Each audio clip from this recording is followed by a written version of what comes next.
নমস্কাৰ মিত্ৰসকল। সত্য সনাতন ধৰ্ম দৰ্শন সংস্কৃতিৰ আধাৰত প্ৰতিষ্ঠিত একমাত্ৰ অসমীয়া চেনেল অমৃতেশ্ব পুত্ৰালৈ আপোনালোকক আকৌ এবাৰ স্বাগতম জনাইছোঁ। মিত্ৰসকল, মই বহুদিনৰ মূৰত আজি ইউটিউবলৈকে ফিৰি আহিলোঁ। শাৰীৰিক অৱস্থা অত্যন্ত বেয়া আছিল আৰু এতিয়াও শাৰীৰিক অৱস্থা মোৰ ভাল হোৱা নাই। এটা বিষয়ৰ ওপৰত দুআষাৰ ক'বলৈ এটা আত্মিক প্ৰেৰণা অনুভৱ কৰিলোঁ, সেইকাৰণে আজি আহিলোঁ আপোনালোকৰ ওচৰত। মিত্ৰসকল, আমি সকলোৱে এটা পৰিস্থিতিৰ বলি হওঁ। সেই পৰিস্থিতিটো হৈছে কি, যে আমাৰ যিসকল পৰলোকগত পিতৃ, মাতৃ, ভাতৃ বা আত্মীয় স্বজন, মামা মামীক জেঠা খুৰী, যিকোনো আত্মীয় স্বজন বা কোনোবা অত্যন্ত ভাল পোৱা বন্ধু বান্ধৱ, যিসকলে অকাল মৃত্যুবৰণ কৰিছে বা পৰিণত অৱস্থাত মৃত্যুবৰণ কৰিছে, অস্বাভাৱিক বা স্বাভাৱিক যিকোনো অৱস্থাত মৃত্যুবৰণ কৰিছে, তেওঁলোকে মৃত্যুৰ পিছত পৰলোকত কি অৱস্থাত আছে জানিবলৈ আমাৰ অত্যন্ত ইচ্ছা হয়। আমি তেওঁলোকৰ নামত ভকত মাতি আনি নাম প্ৰসংগ কৰোঁ আৰু মনক সান্তনা দিওঁ যে নাম প্ৰসংগৰ ফলত তেওঁলোকে নিশ্চয় বৈকুণ্ঠত গৈছে। আমি যজ্ঞ কৰোঁ, মনক প্ৰসন্ন মনসন্তুষ্টি দিওঁ যে যজ্ঞৰ ফলত তেওঁলোকে নিশ্চয় স্বৰ্গ পাইছে। নানান ধৰণৰ তেওঁলোকৰ নামত পূজা পাতল আদি কৰি মনক সান্তনাহে দিওঁ, কিন্তু আমি সেই সান্তনাৰ মাজেৰে প্ৰকৃত অভয় আমি কেতিয়াও প্ৰাপ্ত কৰিব নোৱাৰোঁ। কাৰণ আমাৰ অন্তৰত এই কৰা জুই দিন ৰাতি দহি থাকে যে মোৰ দেউতা ক'ত গ'ল। মই নিজৰ পিতৃৰ ক্ষেত্ৰতো সেই কথাই একেই কথা, যে মোৰ দেউতা বৰ্তমান ক'ত আছে। তেওঁতো যদি সম্পূৰ্ণ জীৱনটো তেওঁ সৎ কৰ্ম কৰিছিল, তেওঁ নিশ্চয় ভাল ঠাই পাইছে। যদি তেওঁ ভাল ঠাই পাইছে, তেনেহ'লে মোক আহি কোনোদিন তেওঁ কিয় দৰ্শন দিয়া নাই? তেওঁ সূক্ষ্ম ৰূপতো মোক কোনোদিন কিয় দৰ্শন দিয়া নাই? স্বপ্নত কিয় দৰ্শন দিয়া নাই? স্থূল ৰূপত তেওঁ কিয় দৰ্শন দিয়া নাই? তেওঁ মোৰ লগত কথা ক'ব কিয় নোৱাৰে? তেওঁ সুখত আছে না দুখত আছে, কষ্টত আছে না পীড়াত আছে, মোক কিয় ক'ব নোৱাৰে? এই প্ৰশ্নবিলাকে মোক যিভাৱে পীড়া দিছিল বা দিছে, আপোনালোকৰ সকলোৰে জীৱনত এই প্ৰশ্নটো ঘটে। যিসকলে আত্মাৰ অস্তিত্বত বিশ্বাসী, ভাৰতীয় দৰ্শনত অটল বিশ্বাসী, তেওঁলোকে জানে যে দেহৰ মৃত্যুৰ পিছত আত্মা অজৰ অমৰ হৈ বিভিন্ন লোকান্তৰত পৰম ব্ৰহ্ম, পৰম নিৰ্বাণ প্ৰাপ্ত নোহোৱালৈকে সি ঘূৰি ফুৰিব লাগিব আৰু নিৰ্দিষ্ট সময়ৰ পিছত সি হয়তো অন্য জনী গ্ৰহণ কৰাৰ প্ৰয়োজন হ'ব পাৰে। গতিকে কিজানি মোৰ পিতৃ বেলেগ জনী গ্ৰহণ কৰিছে, কিজানি কষ্টত আছে, কিজানি পীড়াত আছে, কিজানি পিতৃৰ পীড়াবিলাক ভোগ কৰি থকাৰ কাৰণে কিজানি মোৰো পৰিয়ালটোত বিভিন্ন পীড়া আহি আছে। কাৰণ পিতৃদোষ বুলি এটা বস্তু আছে। আমাৰ জ্যোতিষীবিলাকে কয় যে পিতৃদোষ আছে আপোনাৰ কুণ্ডলীত। আপোনাৰ পিতৃদোষৰ কাৰণে আপোনাৰ পিতৃপুৰুষসকল অতৃপ্ত। গতিকে আপোনাৰ ঘৰত দিনে ৰাতি অসুখ অশান্তি, ৰোগ পীড়া, কষ্ট, অভাৱ অনাটন, কৰ্মত অসন্তুষ্টি, চাৰিওফালৰ পৰা আপোনাৰ শান্তি নাই, কাৰণ আপোনাৰ পিতৃদোষ আছে। আজিকালি জ্যোতিষীসকলে পিতৃদোষৰ কথা কোৱাটোতো এটা স্বাভাৱিক কথাই হৈ গৈছে। পিতৃদোষ থাকক বা নাথাকক, আৰু আজিকালি বাবাজীবিলাকেও, পৰমহংসবিলাকেও, গুৰুবিলাকেও পিতৃদোষৰ একোটা কোৰ্চ বাহিৰ কৰিছে। 7 দিনীয়া 21 দিনীয়া কোৰ্চ বাহিৰ কৰি মানুহক যিমান পাৰে ইমান লুটি আছে। যজ্ঞৰ নামত, পূজাৰ নামত, বিভিন্ন কৰ্মকাণ্ডৰ নামত, পিতৃপুৰুষসকলক তৃপ্ত কৰাৰ নামত নানা ধৰণে লুটি আছে গুৰুবিলাকে। গতিকে মোৰ অন্তৰত এটা আন্তৰিক ইচ্ছা হ'ল যে ভগৱানে যৎকিঞ্চিত যি জ্ঞান দিছে, সেই জ্ঞানৰ পোহৰখিনি মই আপোনালোকৰ মাজত সামান্য বিতৰণ কৰোঁ। যে যদি পৰলোকগত পিতৃসকলৰ লগত বা পৰলোকগত আত্মীয় স্বজনসকলৰ লগত মই যদি এটা সাংকেতিকভাৱে যদি যোগাযোগ কৰিব লাগে, কাৰণ পূৰ্ণৰূপে যোগাযোগ কৰিবৰ কাৰণেতো মইতো যোগ মাৰ্গত অতি উচ্চতম অৱস্থা প্ৰাপ্ত কৰিব লাগিব। তেওঁলোকক যদি জীৱাত্মাক মাতি আনিব লাগে বা জীৱাত্মাৰ লগত যদি কথা পাতিব লাগে বা মিডিয়ামৰ থ্ৰুৱেদি যদি জীৱাত্মাৰ লগত যদি কথা পাতিব লাগে, মোৰতো উচ্চ ভূমিকাত থাকিব লাগিব মই সাধনাৰ। সাধাৰণ মানুহৰ পক্ষে সম্ভৱ নহয়। সাধাৰণ মানুহৰ পক্ষে কিভাৱে সম্ভৱ? কিছুমান তান্ত্ৰিক উপায় আছে, তান্ত্ৰিক উপায়ৰ দ্বাৰাও জীৱাত্মাক মাতি অনা যায়। জীৱাত্মাক বেলেগ শৰীৰৰ মাজত আনি কিনে আবিষ্ট কৰি সেই শৰীৰৰ মুখেৰে কথা কোৱা যায়। কিন্তু এই উপায়বিলাকো বিপদমুক্ত নহয়। এই উপায়বিলাকৰ মাজত কেতিয়াবা কিছুমান গুৰুতৰ বিপদ আহে। গতিকে মই সেই উপায়বিলাকলৈকে নাযাওঁ। য'ত কোনো বিপদ নাই, য'ত একেবাৰে নিৰ্ভয় নিৰ্ভেজাল যিটো উপায়, যিটো সকলোৱে কৰিব পাৰে, তেনে এটা উপায় মই আজি ব্যাখ্যা কৰিম। যে যদি মোৰ মা, দেউতা, ভণ্টি, বন্ধু বান্ধৱ ক'ত আছে, কিভাৱে আছে, কষ্টত আছে নেকি, সুখত আছে নেকি, শান্তিত আছে নেকি, মোৰ পৰা কিবা বিচাৰিছে নেকি, মোক অভিশাপ দিছে নেকি, আমাৰ পৰিয়ালটোক দুখ দুৰ্ভাগ্যৰ কাৰণ তেওঁৰ অশান্তি আৰু পীড়াবিলাক নেকি, এনেধৰণৰ প্ৰশ্নবিলাক যদি থাকে, যদি মই তেওঁৰ পৰা জানিব বিচাৰোঁ যে তেওঁৰ বৰ্তমান স্থিতি কি, তেনেহ'লে এটা সহজ উপায় মই আপোনালোকৰ ওচৰত আজি আলোচনা কৰিম। মিত্ৰসকল, আপোনালোকে যজ্ঞ হৱনৰ অনাদি অনন্ত মহিমাৰ কথা মোৰ মুখত আৰু অন্যান্য সন্ত মহন্তসকলৰ মুখত সদায় শুনি আহিছে।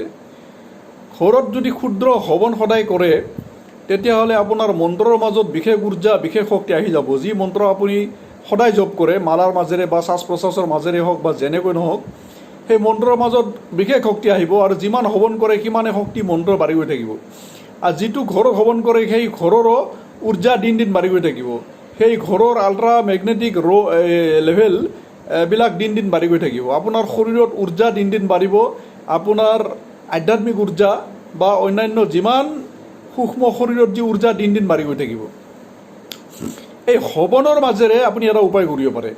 যাৰ লগত আপুনি যোগাযোগ কৰিব বিচাৰে, তেওঁৰ মুখখন আপুনি হৱনৰ অগ্নিত চিন্তা কৰক। তেওঁৰ মুখখন আপুনি হৱনৰ অগ্নিত চিন্তা কৰক। চিন্তা কৰি তেওঁৰ নামত এটা আহুতি দিয়ক, সংকল্প লওক যে মই মোৰ পিতৃৰ নামত বা মাতৃৰ নামত বা অমুকৰ নামত মই আহুতি দিছোঁ। তেওঁৰ শান্তি, তৃপ্তি, আৰোগ্য হওক, তেওঁ সুখত থাকক, শান্তিত থাকক। এনেকুৱা কৰি আপুনি অগ্নিৰ মাজত তেওঁৰ মনেৰে তেওঁৰ ৰূপটো চিন্তা কৰিব। তেওঁৰ ৰূপটো অগ্নিৰ মাজত চিন্তা কৰিব। আহুতি দিলেতো আপুনি গায়ত্ৰী বা মহামৃত্যুঞ্জয় বা যিকোনো মন্ত্ৰৰ দ্বাৰা আপুনি আহুতি দিলে, যি মন্ত্ৰত আপুনি দীক্ষিত। আহুতি দিয়াৰ সময়ত আপুনি চিন্তা কৰিব, আপোনাৰ এই যিটো আজ্ঞা চক্ৰ, য'ৰ পৰা আজ্ঞা দিয়া যায়, সাধকসকলৰ উপলব্ধিৰ সিংহদ্বাৰ, যোগ, জ্ঞান, ভক্তি, তন্ত্ৰ, অনন্ত কৌটি সাধনাৰ উপলব্ধি অনুভূতিৰ সিংহদ্বাৰ, এই যে আজ্ঞা চক্ৰ, কুটস্থ বুলি কয় ইয়াতে, কুটমাৰ্গ, ইয়াৰ পৰা যেন আপোনাৰ সেই ভাৱ তৰংগ, আপোনাৰ যি প্ৰেম ভাল পোৱাৰ তৰংগ, আপুনি যি তৰংগ পঠাব বিচাৰিছে যে মোৰ পিতৃ সুখত থাকক, শান্তিত থাকক, উচ্চ অৱস্থান প্ৰাপ্ত কৰক, তেওঁ আলোকৰ মাজত থাকক, দেৱতাসকলৰ মাজত থাকক, এই তৰংগবিলাকেই যেন ইয়াৰ পৰা যেন গৈ আছে, কুটস্থৰ পৰা যেন এই তৰংগবিলাক গৈ অগ্নিৰ মাজত আপুনি যিটো ৰূপ চিন্তা কৰিব, সেই ৰূপটোৰ মাজত যেন গৈ আছে।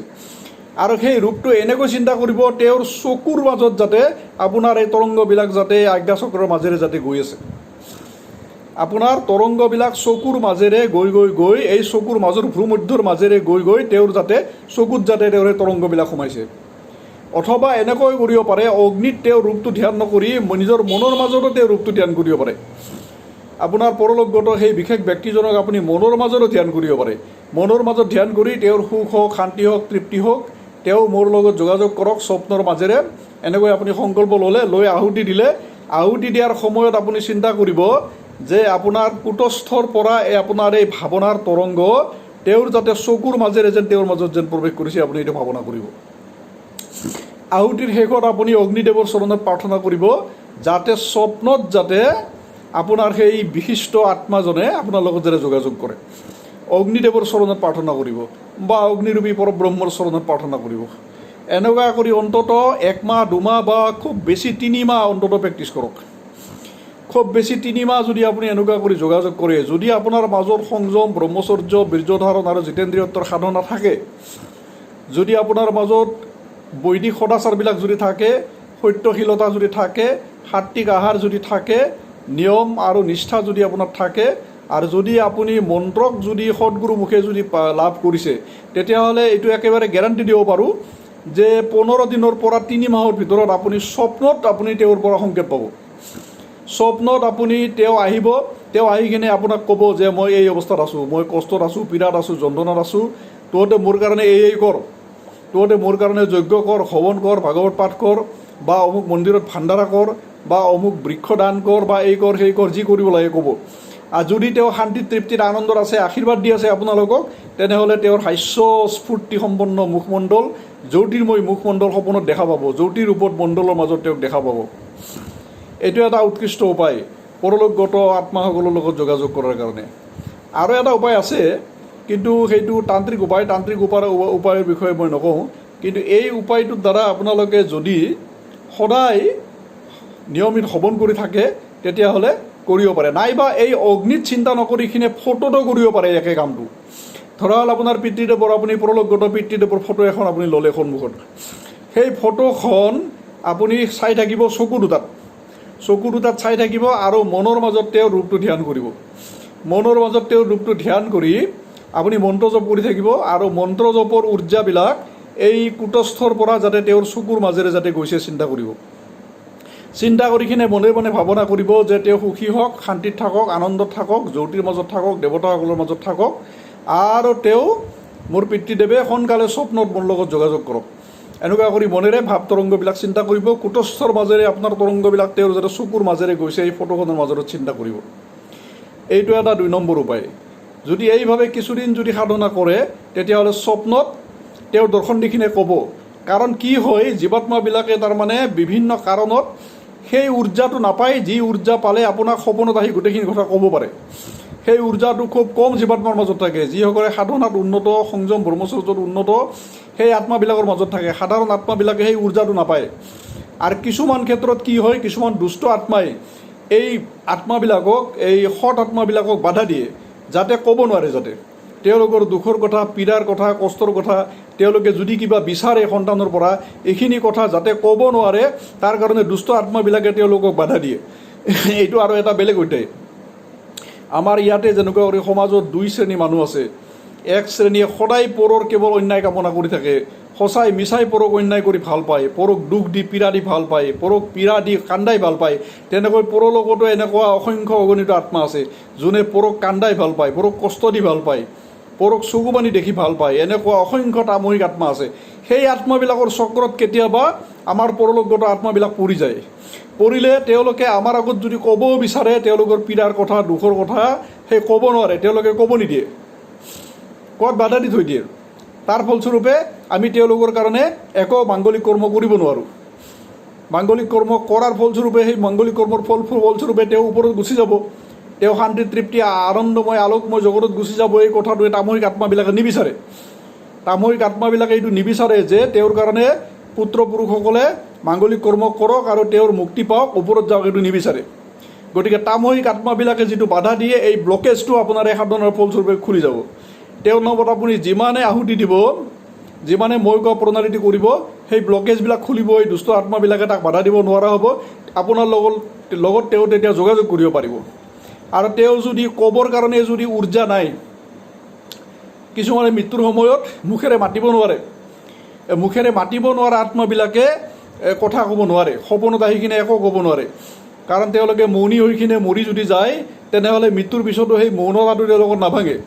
এইটো বিশেষ ধৰণৰ কৰ্মফল, এটা প্ৰাৰব্ধৰ এটা বিশেষ ফল। অতি দুৰ্ভাগ্যজনক এইটো প্ৰাৰব্ধ। তেওঁলোকে মৃত্যুৰ পিছতো মুখেৰে কথা ক'ব নোৱাৰে। যদি আপুনি তেওঁৰ কাৰণে নিত্য নিয়মিত যদি জপ কৰি থাকে, নিত্য নিয়মিত হৱন কৰি থাকে, তেওঁৰ নামত যদি নিত্য নিয়মিত যদি নিষ্কাম সেৱা কৰি থাকে, তেওঁৰ নামত যদি নিত্য নিয়মিত যদি পূজা পাতল, হোম যজ্ঞ, জপ তপ আদি নিয়মিত কৰি থাকে, তেওঁ তেনেহ'লে সেই উৰ্জা পাব সূক্ষ্ম শৰীৰে। সূক্ষ্ম শৰীৰে সেই উৰ্জা যেতিয়া পাব, তেতিয়া তেওঁ স্বপ্নত আপোনাৰ লগত যোগাযোগ কৰি তেওঁৰ দুখ, পীড়া, কষ্ট গোটেইখিনি ক'ব পাৰিব। আৰু কি কি বিচাৰে তেওঁ মোৰ পৰা, তেওঁ গোটেইখিনি ক'ব পাৰিব। আৰু যদি তেওঁ শান্তি আনন্দত আছে, আশীৰ্বাদ দি আছে আপোনাক, তেনেহ'লে আপুনি তেওঁৰ উজ্জ্বল জ্যোতিৰ্ময় ৰূপ দেখিয়েই গম পাই যাব যে মোৰ দেউতা বা মোৰ মা পৰম শান্তি আনন্দত আছে, মোক আশীৰ্বাদ দি আছে দিন ৰাতি। এই মিত্ৰসকল, আজি বহুদিনৰ মূৰত এই সামান্য জ্ঞানখিনি আপোনালোকৰ মাজত অলপ আলাপ আলোচনাৰ মাজেৰে বিতৰণ কৰি ময়ো পৰম শান্তি আনন্দ তৃপ্তি পালোঁ। কৰি চাব পাৰে ইচ্ছা কৰিলে, এই ধৰণে কৰিলে কিন্তু চিয়ৰ ফল পাব। কিন্তু দীক্ষিত হ'ব লাগিব, কিন্তু গুৰু দীক্ষিত হ'ব লাগিব, মন্ত্ৰ সাধনা নিয়মিত কৰিব লাগিব, হৱন কৰিব লাগিব নিয়মিত, গৌ সেৱা কৰিব লাগিব, সংযম ব্ৰহ্মচৰ্য বীৰ্য ধাৰণ জিতেন্দ্ৰিয়ত্বৰ সাধনা কৰিব লাগিব। কিন্তু নহ'লে মন্ত্ৰৰ মাজত সেই উৰ্জা নাহিব, যি উৰ্জাই সূক্ষ্ম শৰীৰক জাগ্ৰত কৰিব পাৰে। সেই উৰ্জাক আপুনি আপোনাৰ শৰীৰত প্ৰথমতে সৃষ্টি কৰি ল'ব লাগিব। নিজৰ শৰীৰক উচ্চ উৰ্জা, উচ্চ ভাইব্ৰেশ্যনত ৰাখিব লাগিব প্ৰথম। মই যদি নিজে যদি হায়াৰ ভাইব্ৰেশ্যনত যদি ভাইব্ৰেট কৰিব নোৱাৰোঁ, মোৰ যদি আভা মণ্ডল বা মোৰ অৰা মণ্ডল যদি ব্যাপক যদি বিস্তীৰ্ণ নহয়, তেনেহ'লে মোৰ মন্ত্ৰই কোনো সূক্ষ্ম শৰীৰক জাগ্ৰত কৰিব নোৱাৰে। সূক্ষ্ম শৰীৰক মই সেই শক্তি দিব নোৱাৰিম। যি জীৱাত্মাক মই আনিব বিচাৰিছোঁ, সেই জীৱাত্মাক মই সেই শক্তি প্ৰেৰণ কৰিব নোৱাৰিম, যি শক্তিৰ বলত তেওঁ মোৰ লগত যোগাযোগ কৰিব। গতিকে সেইটো মইহে তেওঁক সেই শক্তি দিম, যি শক্তিৰ বলত তেওঁ মোৰ লগত যোগাযোগ কৰি তেওঁৰ দুখ পীড়াবিলাক মোৰ আগত ক'ব। ধন্যবাদ। সময় শেষ হৈ আহিল। লাইক কৰিব, শ্বেয়াৰ কৰিব, ছাবস্ক্ৰাইব কৰিব।